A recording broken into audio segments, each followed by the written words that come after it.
Okay, why fountain pens? The Lamy 2000. Oh my god. By the way, oh my gosh. One sec. Am I selling you on the idea of fountain pens yet? Pilot Custom 823, the Pilot Custom 845, Lamy 2000, Lamy Dialogue CC. Wow, it's kind of beautiful. I usually don't have these out at the same time. These are from two companies, Pilot, Lamy. Japanese, German. The Axes powers reunited once again. The word fountain itself comes from the Latin derivative of fons, and its possessive case, fontana.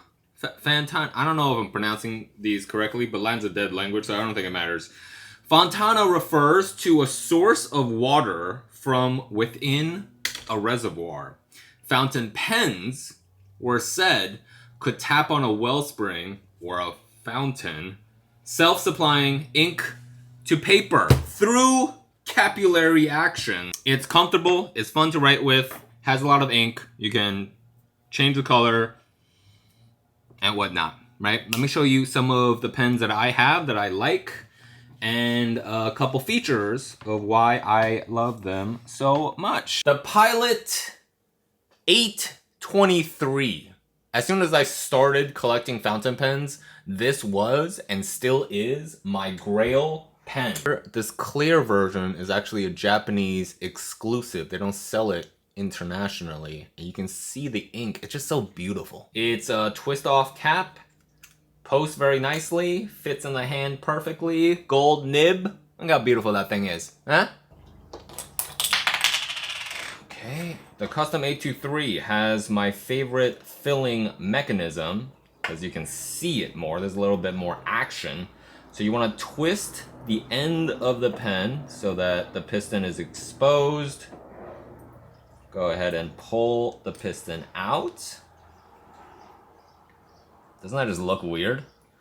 Put the pen into the ink. Press down.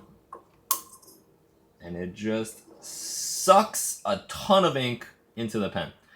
I like to put my favorite colorful ink in this pen because one, it's a clear demonstrator so I can see it. It just looks cool. And also this is my fattest nib. It's a medium nib, whereas all my other ones are fine or extra fine. Isn't that just beautiful? Maybe? I don't know. I don't know if other people like stuff like this. You wipe off the nib. So it's the Pilot Custom 823 in a 14K, what is it? Medium, right. So this is my only medium size nib. We're also using the Iroshizuku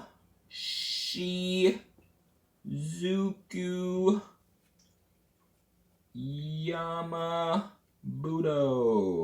There's no skips ever. There's no hitches. It just goes and goes and feels so good. Pilot Custom 845 in Verilion. I don't know what they call this red, but it's a deep, bright, colorful red. I think this pen's absolutely beautiful. But wait until I unscrew it. Oh my god, look at that nib. This is the best looking nib I've ever seen. Two-tone, 18 karat gold in a fine. So that is the Pilot Custom 845, 18 karat fine nib. And I use, it doesn't say, I think it's called the Namiki Black. This is the most precise writer that I have. And it also, it's a little scratchier than the medium, but that scratchiness just gives this precise feeling that when you change direction on this pen, it gives it that little bit of more control. gives that little nice little feedback that it makes you feel like you're in the driver's seat. Oh, let me show you how to fill this thing. You twist it off, exposes the Con 70, I think. It's a mini piston filler basically, but in a cartridge form. So you plug that in. I always fill this pen with black because it just feels like a very professional type of nib. I'll show you why I say that when I'm writing on it. But you just press the top and it draws the ink in a pump action type of motion. Masterful. Also, it's made of Urushi lacquer, which is a type of it's a type of sap that they grow in Japan. So when they're making the outside of this pen, they gotta like layer by layer stack this Irushi resin, wait for it to dry, stack it again, dry, paint, dry. It's a really long process. So it makes the pen very durable and beautiful. Next, look, if you're interested in the fountain pen world at all, you're gonna know what this is. This is the Lamy 2000, one of the oldest production pens, and it's barely changed in that entire time span. It is such a well-engineered piece of work. It's not a screw cap. It's a snap cap. You hear that? This is the stainless steel version, so it looks like a futuristic bullet, a symmetrical piece of stainless steel. The regular version's black, but I wanted it. It looks like a pen you would use on a spaceship. See that? The filling mechanism is you just unscrew that. I'm gonna get ink all over my hands.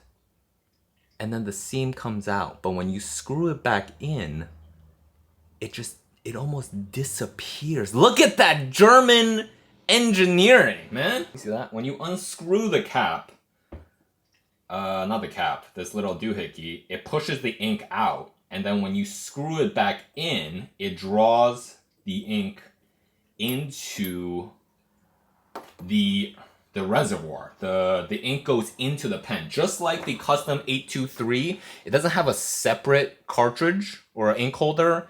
The pen itself holds the ink.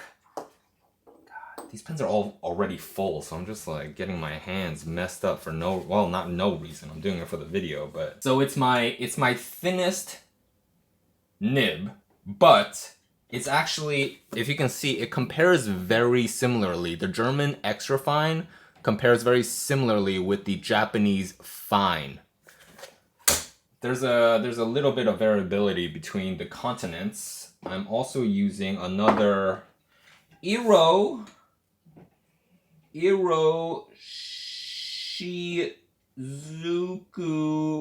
I'm not even getting close to these pronunciations. Kong Peki. But I'm not Japanese, I'm Chinese. So it is what it is. This extra fine, like I said, when I went from the medium to the fine, it got more scratchy, right? However, the German nib sizes have this weird variability that makes it a little thicker, but also really smooth, really smooth. So this pen is the only pen that I don't really have to baby. Like all my other pens, I immediately get back into the sheath to protect them. Whereas since this pen is like stainless steel, I can use it more as a daily driver. I can bring it to more places without feeling anxious about, you know, micro scratches or macro scratches. That would be terrible. This is the Lamy Dialogue CC. Most of these pens I don't post. When I write with them, it looks something like this, right? So I open it, I put the cap somewhere like that, and then it falls over, and then I pick it back up, and then I start writing, right? For the Lamy Dialogue CC, where's the cap? There is no cap. It's a whole brass-bodied blue matte finish. So it's got this like hefty It's got this hefty weight. It's got this nice polished bit of metal on the back. I think it goes really well with this matted blue color. The Lamy logo right here, since it's such a round pen, this actually functions as a roll stop. So it doesn't just fly around the table when you're not using it. Now the coolest part of this pen, of course, is how it opens. Ta-da! You twist the body of the pen and the nib just pops right out. Look at that. It's another two-toned gold nib. Beautiful. Boom, boom, boom, boom, boom, boom, boom. All right, so the way that you refill this pen is actually the most complicated. So you take that out. You take the cartridge and the nib, the entire thing comes out. What did I put in this pen? Oh yeah, diamine oxblood.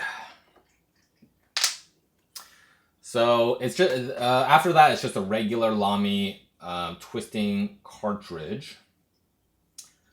So you squeeze all the ink out, dip the nib into the ink, and then suck it right back up. The smoothness. How do I describe this? The extra fine, going from an extra fine to a fine for the Lamy pens, it doesn't actually get more smooth. And to be honest, it doesn't even get that much thicker. Can you see that? The lines are pretty similar, to be honest, between the extra fine and the fine. Which is fine, because the extra fine was a great writer as well. Look at all these colors, beautiful, no? A couple more lines of writing samples. So the quick brown fox jumps over the lazy dog. This sentence is an American English pengram, which is a sentence that has every letter of the alphabet in one sentence, in quite a short sentence. The Lamy 2000 might be the pen that I pick up the most because it's not a twist cap. You can just like pull it out immediately, and I don't have to be so gentle with it. So whenever I'm thinking about taking just a quick note, something, copy down a short quote, and the 845 is more of a, it accommodates the hand a little better.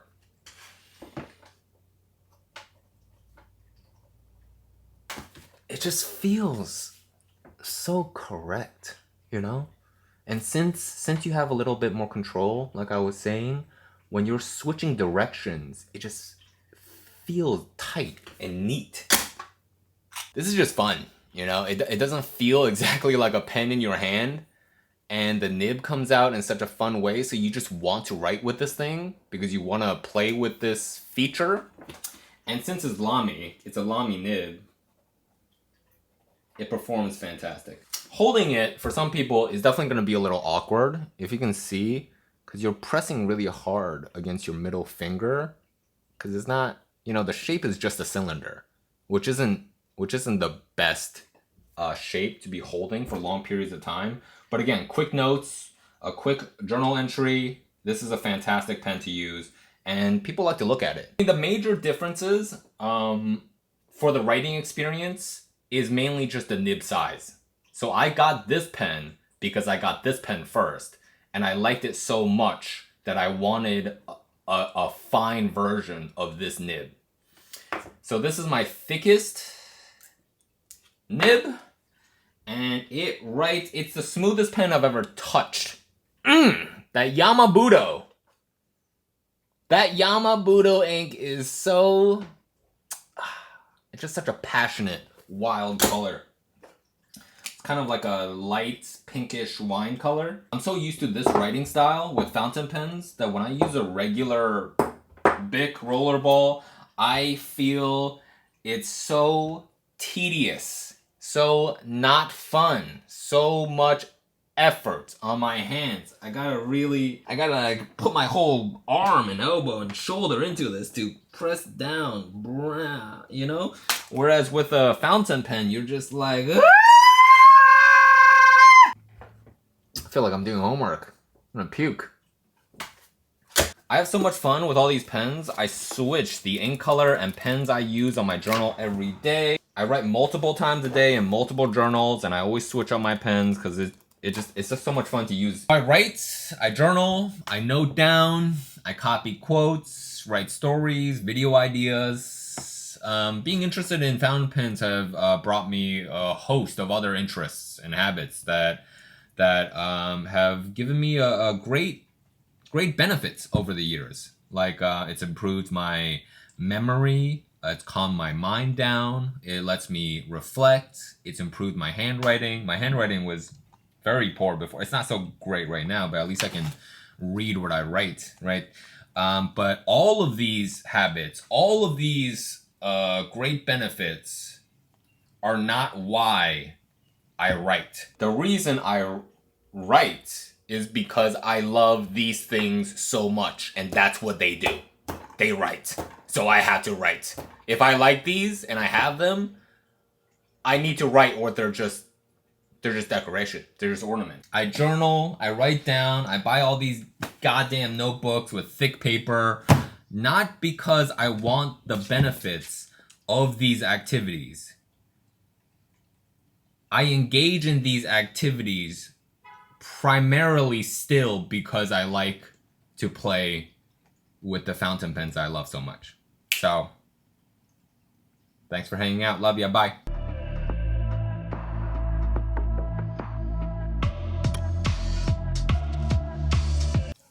Wait.